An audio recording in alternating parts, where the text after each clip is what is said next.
ইতিহাসের জবানবন্দি।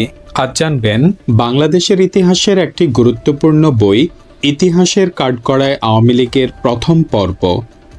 বাংলাদেশ স্বাধীন হওয়ার পর থেকে 1975-এর 15ই আগস্ট পর্যন্ত আওয়ামী লীগের দুঃশাসনের একটি সচিত্র প্রতিবেদন এই বইয়ে তুলে ধরা হয়েছে। বিশেষ করে বইটিতে লেখক আহমেদ মুসা তুলে ধরেছেন তৎকালীন সময়ে মুজিববাদ প্রতিষ্ঠান নামে শেখ মুজিবের সরাসরি পৃষ্ঠপোষকতায় মুজিব বাহিনী, রক্ষী বাহিনী, লাল বাহিনী সহ বিভিন্ন আধাসামরিক ও বেসামরিক সশস্ত্র বাহিনীর যথেচ্ছা সন্ত্রাস, বিরোধী মতের উপর দমন পীড়ন, আওয়ামী লীগ নেতাদের অকল্পনীয় দুর্নীতি, ভোটচুরি সহ শেষ পর্যন্ত এক নেতা এক দেশ তথা বাকশাল কায়েম করতে গিয়ে প্রচণ্ড ক্ষোভের মুখে সপরিবারে হত্যাকাণ্ডের শিকার হন শেখ মুজিবুর রহমান। বিরোধী মত দমনের উদ্দেশ্যে তৎকালীন শক্তিশালী বিরোধী দল তথা জাসদের প্রায় 25,000 নেতাকর্মীকে হত্যা করা হয় মুজিবের এই শাসনামলে। নির্যাতনের ধরন এতই নির্মম ছিল যে তৎকালীন কোনো বিশ্লেষক একে ভারতের সেন্ট্রাল রিজার্ভ পুলিশ তথা সিআরপি, হিটলারের এমএম এবং পাকিস্তানের এসআরজি বাহিনীর নির্যাতনের সাথে তুলনা করেছেন। তাই আমি আমার শ্রোতাদের মধ্যে 18 বছরের নিচে অথবা দুর্বল চিত্তের সকল শ্রোতাদের এই বইটি না শোনার জন্য অনুরোধ করছি। ইতিহাসের কাঠগড়ায় আওয়ামী লীগ বইটি পাঠ করছি আমি মাহমুদুল হাসান।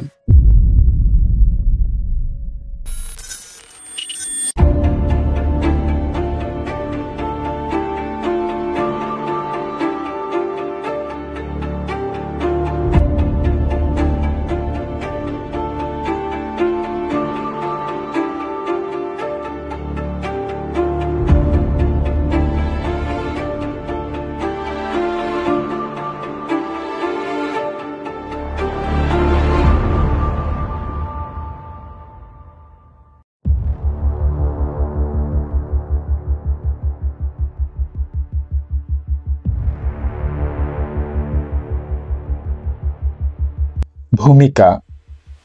বাংলাদেশের মতো স্বল্প আয়তনের একটি দেশে মাত্র 8 মাস 22 দিন সময়ের মধ্যে 30 লাখ মানুষের রক্ত ঝরার বিনিময়ে স্বাধীনতা অর্জনের পর সঙ্গত কারণেই কেউ আর প্রত্যাশা করেননি এদেশে নতুন করে রক্তপাত ঘটুক। স্বাধীনতার যুদ্ধ সংঘটিত হয়েছিল অবশ্যই কিছু অঙ্গীকার নিয়ে। অন্যায় রক্তপাতের সম্ভাবনাকে চিরতরে নির্মূল করাও ছিল সেই অঙ্গীকারের অন্তর্ভুক্ত। কিন্তু দুঃখজনক অভিজ্ঞতা নিয়ে স্বাধীনতার অব্যবহৃত পরের বাংলাদেশ আবার প্রত্যক্ষ করল নতুন রক্তপাত নব আঙ্গিকে। আর এই রক্তপাত করল সেই আওয়ামী লীগ, যার কাছে জাতির প্রত্যাশা ছিল অত্যন্ত ব্যাপক। জাতি যার উপর আরোপ করেছিল সুখী ও সমৃদ্ধশালী বাংলাদেশ গড়ার দায়িত্ব। আওয়ামী লীগ শাসন আমলে যেসব প্রকাশ্য ও গোপন রাজনৈতিক দল আওয়ামী লীগ সরকার ও তার নীতির বিরোধিতা করেছে, সেসব দলের নেতাদের দাবি মতে সে আমলে 25,000 ভিন্ন মতাবলম্বীকে হত্যা করেছে আওয়ামী লীগ। এই বিষয়ের উপর আজ পর্যন্ত কোনো জরিপ যেহেতু হয়নি, সেহেতু বলা চলে সংখ্যার হেরফের ঘটতে পারে। কিন্তু আওয়ামী লীগ শাসন আমলে সে দলের সৃষ্টি করা বিভিন্ন বাহিনী এবং দলের বিভিন্ন স্তরের নেতাকর্মীদের হাতে বেশ কয়েক হাজার মানুষকে, বিশেষ করে বামপন্থী নেতাকর্মীকে জীবন দিতে হয়েছে, তাতে কোনো সন্দেহ নেই। এই হতভাগাদের হত্যা করা হয়েছে চরম নিষ্ঠুরতা ও নৃশংসতার মধ্য দিয়ে, যে নৃশংসতা অনেক ক্ষেত্রে পাকিস্তানি সৈন্যদেরও ছাড়িয়ে গেছে। খুন, সন্ত্রাস, নির্যাতন, হয়রানি, নারী ধর্ষণ, লুণ্ঠন কোনো কিছুই বাদ রাখা হয়নি। সূত্রানুযায়ী একটি হত্যা আরেকটি হত্যাকে সম্ভাবিত করে, কিংবা বলা চলে একটি হত্যা অনেক ক্ষেত্রে আরেকটি হত্যার প্রতিক্রিয়া। কিন্তু কোনো হত্যাকাণ্ডই জাস্টিফাইড নয়, এটাই বোধহয় গণতন্ত্র বা আইনের কথা। কিন্তু সে আমলে 72-এর মতো একটি সংবিধান, যেটাকে অনেকে এখনো চমৎকার মনে করেন, বহাল থাকা সত্ত্বেও হাজার হাজার হত্যাকাণ্ড ঘটানো হয়েছে গণতন্ত্র, সংবিধান বা আইনের বাণীকে আড়াল করে, রোষে ক্ষিপ্ত হয়ে এবং গায়ের জোরে। বাংলাদেশের রাজনীতিতে হত্যাকাণ্ডের যে ছড়াছড়ি, যে প্রবণতা জাতিকে বঞ্চিত করেছে স্বাধীনতার সুফল থেকে, সে হত্যাকাণ্ডের সূচনা ও উৎস খুঁজে বের করা ভবিষ্যতের খাতিরেই প্রয়োজন, এবং প্রয়োজন ইতিহাসেরও। এই গ্রন্থের তথ্য সংগ্রহের প্রয়োজনে বাংলাদেশের বিভিন্ন অঞ্চল ঘুরে এবং বিভিন্ন স্তরের রাজনীতিক ও অন্যান্য মানুষের সঙ্গে কথা বলে মনে হয়েছে দুর্নীতি দুর্ভিক্ষ নয়, আওয়ামী লীগের পতনের সবচেয়ে বড় কারণ হচ্ছে বিরুদ্ধ মতাবলম্বীদের উপর হত্যা, সন্ত্রাস, নির্যাতন, নিপীড়ন চালানো। তৎকালীন গোপন সংগঠন নেতৃবৃন্দ, যাদের অধিকাংশকেই আওয়ামী লীগের সন্ত্রাসী বাহিনী আত্মগোপনে বাধ্য করেছে, আমার কাছে বলেছেন যে তাদের নির্মূল করাই ছিল আওয়ামী লীগের লক্ষ্য। অস্তিত্বের প্রয়োজনেই তারা সশস্ত্র প্রতিরোধ গড়ে তুলেছিলেন। জাসদ নেতারা বলেছেন যে জাসদের মতো একটি রাজনৈতিক সংগঠনের জন্ম ও বিকাশ আওয়ামী লীগ মেনে নিতে পারেনি। গড়ে ওঠার পরেই দমনপীড়ন নেমে এসেছে দলের উপর। তারপর বিকাশ রুদ্ধ করার জন্য চালানো হয় হত্যাকাণ্ড ও সন্ত্রাস। অস্তিত্বের প্রয়োজনেই জাসদকে গণবাহিনী গঠন করতে হয়েছে, আর বিরুদ্ধ মতকে দমন নির্মূল করার জন্যই আওয়ামী লীগকে গঠন করতে হয়েছে রক্ষী বাহিনী, যে বাহিনীর ক্ষমতা, সুযোগ সুবিধা, অস্ত্রশস্ত্র সহ সবই ছিল প্রবল ও প্রচুর। পাশাপাশি সংকুচিত করা হয়েছে সেনাবাহিনী ও পুলিশের ভূমিকা এবং সুযোগ সুবিধা। সূত্রগতভাবেই দ্বন্দ্ব দেখা দেয় বাহিনীগুলোর মধ্যে। তাই সরকার যখন নকশাল দমনের নির্দেশ দেন, তখন সেনাবাহিনীর ভূমিকা ছিল নিরপেক্ষ এবং পুলিশের ভূমিকা ছিল প্রায় নীরব। অন্যদিকে রক্ষী বাহিনী ক্ষমতার অপব্যবহার করে নির্বিচারে হত্যা ও সন্ত্রাস চালায়। এ ব্যাপারে মুজিববাদীরা তাদের সহায়তা করে। সামগ্রিক ঘটনায় দ্বন্দ্ব এমন এক পর্যায়ে পৌঁছে যে কোনো কোনো ক্ষেত্রে সেনাবাহিনী ও পুলিশ বামপন্থীদের ধরে ছেড়ে দিয়েছে, কিংবা তাদের প্রাণ বাঁচানোর জন্য সরাসরি জেলে পাঠিয়ে দিয়েছে। সামগ্রিক ঘটনার এই বিষয়গুলো ছিল গুরুত্বপূর্ণ। রক্ষী বাহিনী যখন গঠন করা হয়, তখন সেনাবাহিনীর প্রায় সব সদস্যই মুক্তিযুদ্ধের অভিজ্ঞতায় অভিজ্ঞ। পুলিশদেরও বিরাট অংশ ছিল তাই। সুতরাং তাৎক্ষণিক সে দ্বন্দ্ব ছিল সূত্রাবদ্ধই।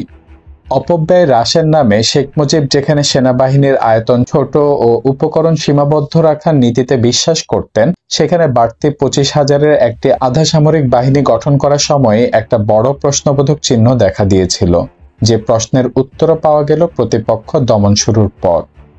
যে প্রত্যয় নিয়ে আওয়ামী লীগ রক্ষী বাহিনী সহ তার অঙ্গ সংগঠনের বিভিন্ন সন্ত্রাসী বাহিনী দিয়ে বিরুদ্ধ মতকে নিশ্চিহ্ন ও দমন করতে চেয়েছিল, সেই প্রত্যয় ছিল মুজিববাদ প্রতিষ্ঠা। এক কথায়, মুজিববাদ প্রতিষ্ঠার প্রত্যক্ষ ও পরোক্ষ বাধা যে কোনো উপায়ে দূর করাই ছিল তাদের চূড়ান্ত লক্ষ্য। মৌলবাদী ও ডানপন্থী দলগুলো তখন নিষিদ্ধ, নিষ্ক্রিয় ও দুর্বল। সঙ্গত কারণে প্রত্যক্ষ টার্গেট ছিল বামপন্থী দলগুলোর সে অংশ যেগুলো মুজিববাদের বিরোধিতা করেছে। আর এই মুজিববাদের বিষয়ে শেখ মুজিব মৌখিকভাবে নীরবতা পালন করলেও সেই নীরবতা ছিল সম্মতিসূচক এবং বস্তুগতভাবে তিনি এই প্রয়াসে সহায়তাই করেছিলেন। কিন্তু যে মুজিববাদ প্রতিষ্ঠার জন্য এত রক্তপাত, সেটি যে সুযোগ সন্ধানীদের ভেদ বুদ্ধির অত্যন্ত নিম্নতর জাত স্থাবকতা ছিল, সে বিষয়টি অনেকের কাছে পরিষ্কার ছিল তখন। এবং বিষয়টি এতই স্থূল ছিল যে যারা এখনো শেখ মুজিবের আদর্শ বাস্তবায়নের কথা বলেন, তারাও এখন আর মুজিববাদের কথা বলেন না। এভাবেই পরিসমাপ্তি ঘটে পৃথিবীর সবচেয়ে ক্ষণস্থায়ী ও অবান্তর একটি বাদের। কিন্তু এর জন্য জাতিকে দিতে হয়েছে চরম মূল্য বহু রক্তের আকারে। শেখ মুজিব ৭১-এ রাজাকার আলবদর ও দালালদের ক্ষমা ঘোষণা করে পাশাপাশি বললেন, নকশাল দেখলেই গুলি করো। তার এই নির্দেশের হাজারো অপব্যবহার ঘটেছে বাংলাদেশে। মুজিব সরকারের ও তার রাজনৈতিক দলের সন্ত্রাসী বাহিনী এই নির্দেশকে হত্যার লাইসেন্স হিসেবে গ্রহণ করে নিধন করেছে রাজনৈতিক প্রতিপক্ষ, ব্যক্তিগত শত্রু, এমনকি ভবিষ্যৎ সম্ভাব্য প্রতিদ্বন্দ্বীদের। অর্থনৈতিক স্বার্থ হাসিল করেছে অনেকে। নজিরবিহীন এই নির্দেশ কতটা সংবিধান বা গণতন্ত্র সম্পন্ন ছিল, বিশেষ করে শেখ মুজিবের মতো একজন নেতার পক্ষ থেকে, যাকে জনগণের বিপুল অংশ দেবতার আসনে ঠাঁই দিয়েছিলেন, সেসব বিতর্কে না গিয়েও বলা চলে যে এই নির্দেশ পরোক্ষভাবে হলেও তাকে দান করেছিল হাজার হাজার মানুষ হত্যার নেপথ্য পৌরোহিত্য। এরপর সিরাজ শিকদার হত্যাকাণ্ডের পর কোথায় আজ সিরাজ শিকদার বলে প্রকাশ্য ঘোষণার মাধ্যমে তিনি অনুমোদন করলেন একটি অকাম্য ধারাকে। তার নকশাল ও সিরাজ শিকদার বিষয়ক দুটি বাক্যের মধ্যে সময়ের যে পার্থক্য ছিল, সেই সময়টুকুতে ফুঁসে উঠেছে সারা বাংলাদেশ। একজন সাধারণ মানুষ যার সংস্কৃতির ঘাটতি নেই, এটা উপলব্ধি করেন যে অন্যায়ভাবে কোনো হত্যাই কাম্য নয় এবং কোনো হত্যার খবরই উল্লাসের হতে পারে না। ৭১-এর স্বাধীনতা যুদ্ধ যখন চলছিল, শেখ মুজিব তখন পাকিস্তানি জেলে এবং দলের প্রভাবশালী নেতারা কলকাতায়। কিন্তু এরপরও এটা অস্বীকার করার উপায় নেই যে স্বাধীনতার লড়াই চলেছে শেখ মুজিবের নামে এবং মূলত যুদ্ধের নেতৃত্ব ছিল আওয়ামী লীগের হাতে। এবং শেখ মুজিবকে বাদ দিয়ে প্রাপ্ত স্বাধীনতার কথা চিন্তা করা যায় না। কিন্তু তার দলীয় সংকীর্ণতা এবং ক্ষমতা সংরক্ষণের জন্য সীমাহীন দমনপীড়ন দলের পতনকে ত্বরান্বিত ও অনিবার্য করে তোলে। এবং এক্ষেত্রে আওয়ামী লীগের পতনের মূল সূত্র রাজনৈতিক হত্যাকাণ্ডের মধ্যেই জাতির আশাভঙ্গের প্রধান কারণও নিহিত রয়েছে এবং আজকের বাংলাদেশ তারই উত্তরাধিকার। গণমানুষের স্বপ্নকে স্বাধীন বাংলাদেশে প্রথম ধূলিসাৎ করেছিল আওয়ামী লীগ এভাবেই। অবশ্য আমি এই কথা বলতে চাচ্ছি না আওয়ামী লীগের পতন না হলে দেশ ধনে ধান্য সমৃদ্ধ হয়ে সোনার বাংলা হয়ে যেত। সেটি সম্ভব ছিল না, কারণ তারা মনে করত তাদের রাজনৈতিক চরিত্রের অন্তর্গত যে তাদের নেতৃত্বে দেশ স্বাধীন হয়েছে বলে লুটপাট করার অধিকারও কেবলমাত্র তাদেরই। কিন্তু বাস্তবতা, স্বাধীনতার যুদ্ধ করেছে কিছু চিহ্নিত বিশ্বাসঘাতক ছাড়া সমগ্র জাতি, কিন্তু দেশ লুণ্ঠন করেছে এককভাবে আওয়ামী লীগ। তাই এই দলের পতনের কারণে স্বাধীনতা যুদ্ধের অঙ্গীকার ও স্বপ্ন ধূলিসাৎ হয়নি, বরং সে দলের পতনের মূলে যেসব উপকরণ বিদ্যমান ছিল, যার প্রধানটি ছিল হত্যাকাণ্ড, তার জন্যই আশাভঙ্গ ঘটেছে জাতির। তাই অবশ্য উন্মোচিত হওয়া উচিত তার স্বরূপ। সেই লক্ষ্যেই আমার এই প্রয়াস। আমি বাংলাদেশের প্রয়োজনীয় সব অঞ্চলে যেতে পারিনি। যেসব অঞ্চলে গিয়েছি সেখানকার দীর্ঘ বর্ণনাও সংযত করেছি কালেবরের কথা ভেবে। মুজিব আমলের হত্যা সন্ত্রাসের একটি অসম্পূর্ণ প্রয়াস এটি। তবে পরবর্তী সংস্করণ ও ভলিউমে আরও তথ্য যোগ করার চেষ্টা করব। এই বিষয়ে যাদের কাছে তথ্য আছে আমার ঠিকানায় পাঠিয়ে দেওয়ার অনুরোধ করছি। মুজিব আমলে 5 জন সংসদ সদস্য সহ বেশ কিছু আওয়ামী লীগ নেতাকর্মীও নিহত হয়েছেন। তাদের একাংশ নিহত হয়েছেন উপদলীয় কোন্দলে ও আঞ্চলিক বা ব্যক্তিগত শত্রুতার কারণে। আরেক অংশ নিহত হয়েছে চারু মজুমদারের ভ্রান্ত লাইন অনুসারী বামপন্থী দলের এবং জাসদের গণবাহিনীর হাতে, অনেক ক্ষেত্রে বামপন্থী হত্যার প্রতিশোধ হিসেবে। তাদের বিষয়েও তথ্য প্রকাশের চেষ্টা ভবিষ্যতে অব্যাহত থাকবে। পরিশেষে বলতে চাই, কোনো ব্যক্তি বা দলের প্রতি বিদ্বেষ পোষণের কারণে নয়, রাজনৈতিক হত্যাকাণ্ডের অপধারার বিরোধিতা করেই আমি এই কাজে হাত দিয়েছি। অনেক ত্যাগের বিনিময়ে বাংলাদেশ স্বাধীন হয়েছে, সার্বভৌমত্ব এসেছে দেশের, কিন্তু আজও মায়ের বুকে সন্তানের নিরঙ্কুশ সার্বভৌমত্ব প্রতিষ্ঠিত হয়নি। বারে বারে খালি হচ্ছে মায়ের বুক, রক্ত আর অশ্রু ধুয়ে মুছে দিচ্ছে আমাদের স্বপ্ন ও ভবিষ্যৎ সম্ভাবনাকে। রাজনৈতিক হত্যাকাণ্ড নিঃশেষ কিংবা নিতেন পক্ষে হ্রাস করার ক্ষেত্রে আমার এই গ্রন্থ যদি সামান্য কিছু অবদান রাখে, তাহলে আমি আমার পরিশ্রম সার্থক মনে করব। আহমদ মুসা, ঢাকা, প্রথম মুদ্রণ, ফেব্রুয়ারি 1988।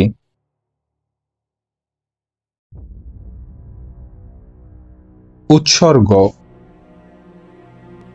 এত ভারবাহী বেদনারাশি বুকে নিয়ে এই বৃদ্ধ কি করে সুস্থ অবস্থায় বেঁচে আছেন এখনো আমার কাছে বিস্ময়কর মনে হয়েছে। মনে হয়েছে কি অন্তঃপ্লাবী যন্ত্রণা এই সুস্থতায়, হয়তো মৃত্যু কিংবা উন্মাদনায় তাকে মুক্তি দিতে পারত এই নরকীয় যন্ত্রণা থেকে, এবং মন মননের সূত্র অনুযায়ী তার জন্য সেটাই ছিল স্বাভাবিক। কিন্তু সত্য অনেক সময় কল্পনাকেও হার মানায়। আপন দাওয়ায় বসে বৃদ্ধ বলেছিলেন তার জীবনের দুঃখতম অভিজ্ঞতার কথা। কপালে বেদনার ভাঁজ, চোখে অশ্রু, আঙ্গুল দিয়ে একটা জায়গাকে দেখিয়ে বলেছিলেন, ওইখানে আমাকে ও আমার ছেলে রশিদকে হাত পা বেঁধে তারা খুব মারল। রশিদকে আমার চোখের সামনে গুলি করলো, ঢলে পড়ল বাপ আমার। একটা কসাই আমার হাতে একটা কুঠার দিয়ে বলল, তোর নিজের হাতে ছেলের গলা কেটে দে, ফুটবল খেলবো তার মাথা দিয়ে। আমার মুখে রা নেই, না দিলে বলল তারা তোরও রেহাই নেই। কিন্তু আমি কি তা পারি, আমি যে বাপ। একটানা 1.5 ঘন্টা মারার পর আমার বুকে ও পিঠে বন্দুক ধরলো। শেষে নিজের হাতে কেটে দিলাম ছেলের মাথা। আল্লাহ কি সহ্য করব বলেন বাবা? বাজিতপুরের ইকোরাটিয়া গ্রামের এই হতভাগা কৃষক বৃদ্ধের নাম আব্দুল আলী, যিনি রাজনীতি বোঝেন না সমাজ বিন্যাস, শোষণ, মার্কস, লেনিন কিংবা ফ্যাসিজম। কিন্তু রাজনীতির নামে তার বুকে চিরস্থায়ী দুঃখের অসহনীয় বীজ রোপণ করা হলো, যে বীজ দিবানিশি কোদাল চালায় চেতনায় আর জাগিয়ে তোলে বেদনাকে। 60 পার হয়ে গেছে নীলকণ্ঠী এই বৃদ্ধের বয়স। পাকিস্তান স্বাধীন হবার পর সে স্বাধীনতার প্রকৃত স্বরূপ কিছুদিন পর দুঃসহ যাতনার মধ্য দিয়ে উপলব্ধি করেছিলেন ইলা মিত্র। আর বাংলাদেশ স্বাধীন হবার পর স্বাধীনতার দাবিদার সংগঠনের লোকেরা তাদের প্রকৃত স্বরূপ তুলে ধরল অরুণা সেনের কাছে। মুজিববাদী ও রক্ষী বাহিনীদের সীমাহীন অত্যাচার লাঞ্ছনা সইতে না পেরে অরুণা সেন অন্তঃকরণের সমস্ত ঘৃণা দিয়ে উচ্চারণ করেছিলেন, আমার অভিশাপে তোরা শেষ হয়ে যাবি। অরুণা সেনের বয়সও 60 পেরিয়ে গেছে। বেঁচে থাকা বৃদ্ধ আব্দুল আলী ও বৃদ্ধা অরুণা সেন এবং যারা যুগে যুগে ফ্যাসিবাদী আক্রমণের শিকার হয়ে জীবন দিয়েছেন, আমার এই গ্রন্থ তাদের উৎসর্গ করলাম।